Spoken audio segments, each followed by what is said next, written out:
அஸ்ஸலாமு அலைக்கும் ஃப்ரெண்ட்ஸ், எல்லோரும் எப்படி இருக்கீங்க? அல்ஹம்துலில்லாஹ் நாங்கள் எல்லோரும் நல்லாயிருக்கோம். நீங்களும் நல்லா இருப்பீங்கன்னு நினைக்கிறேன். நான் இன்றைக்கி வீடியோவில் ஒரு மில்லட் தோசைக்கு சூப்பரான டேஸ்ட்டில் ஒரு கார சட்னி தாங்க செய்ய போகிறேன். நம்ம நிறைய வெரைட்டியில் கார சட்னி செய்யலாம், இருந்தாலும் இந்த மாதிரி நீங்கள் செஞ்சு சாப்பிட்டு பாருங்களேன். இந்த சிறுதானிய தோசைக்கெல்லாம் அவ்வளோ அருமையாக இருக்குங்க.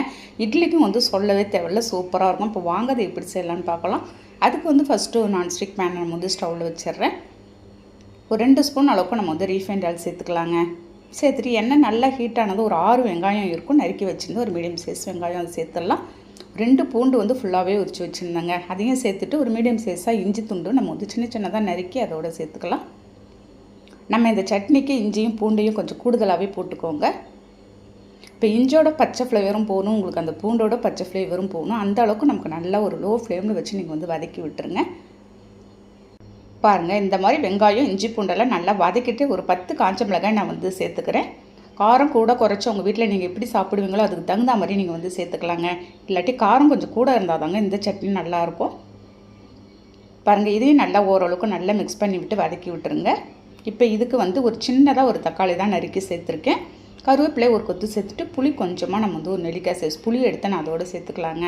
சேர்த்துட்டு எல்லா பொருளும் நல்லா வதக்கி விட்டுருங்க. நீங்கள் ஒரு சாஃப்டான இட்லிக்கெலாம் இந்த கார சட்னி ஒரு திக்காக அரைச்சி நீங்கள் வந்து தொட்டுக்கோங்களேன். எத்தனை இட்லி தோசை வேணாலும் நம்ம வந்து சாப்பிட்லாம், அவ்வளோ அருமையாக இருக்கும்.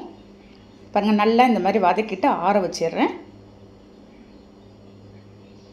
நல்லா ஆறினதும் நம்ம வந்து ஒரு மிக்ஸி ஜாரில் சேர்த்துக்கலாங்க. ஒரு நாளைக்கு என்ன சட்னி செய்யுதுன்னு நமக்கு வந்து குழப்பமாக இருக்கும்போது நீங்கள் இந்த மாதிரி சட்னி வெரைட்டிலாம் நீங்கள் வந்து ட்ரை பண்ணி பாருங்கள். நம்ம ஒரே மாதிரி தக்காளி சட்னியும் செய்வோம், அதே மாதிரி செய்யாது. ஒவ்வொரு நாளைக்கும் ஒவ்வொரு விதமாக நீங்கள் வந்து இதே மாதிரி செஞ்சு கொடுங்களேன். வீட்டில் எல்லாம் வேண்டான்னு சொல்ல மாட்டாங்கங்க, அவ்வளோ அருமையாக இருக்குங்க. கொஞ்சமாக உப்பு ஒரு 1/4 ஸ்பூன் அளவுக்கு சேர்த்துட்டு தண்ணி நீங்கள் வந்து அதிகம் காட்டாதீங்க, ஏன்னா நம்ம காஞ்ச மிளகா அரைஞ்சி வரணும். அதுக்கோசரம் கொஞ்சமாக தண்ணி சேர்த்து இந்த மாதிரி ஒரு கன்சிஸ்டன்சிக்கு அரைச்சி எடுத்துகிட்டு வந்துடுங்க. நான் மிக்ஸி ஜார் தண்ணி மட்டும்தான் சேர்த்துருக்கேன். இப்போ வந்து ஒரு சின்னதாக தாளிப்பு தாங்க. அதே பேனில் ஒரு 2 ஸ்பூன் அளவுக்கு எண்ணெய் சேர்த்துட்டு கடுகுளுத்த பருப்பு ஒரு 1/2 ஸ்பூன் சேர்த்துருக்காங்க. நல்லா பொரிஞ்சதும் கருவேப்பிலை போட்டு அப்படியே தாளித்து நான் வந்து ஊற்றிட்டேன். அவ்வளோதான், சூப்பரான டேஸ்ட்டில் இன்றைக்கி வந்து ஒரு கார சட்னி ரெடி பண்ணியிருக்கேங்க. இதுக்கு வந்து மில்லட் தோசை தான் நான் வந்து ரெடி பண்ணிகிட்ருக்கேன். இதில் சிறுதானியங்கள்லாம் சேர்த்து நான் வந்து அரைச்சிருக்கேங்க.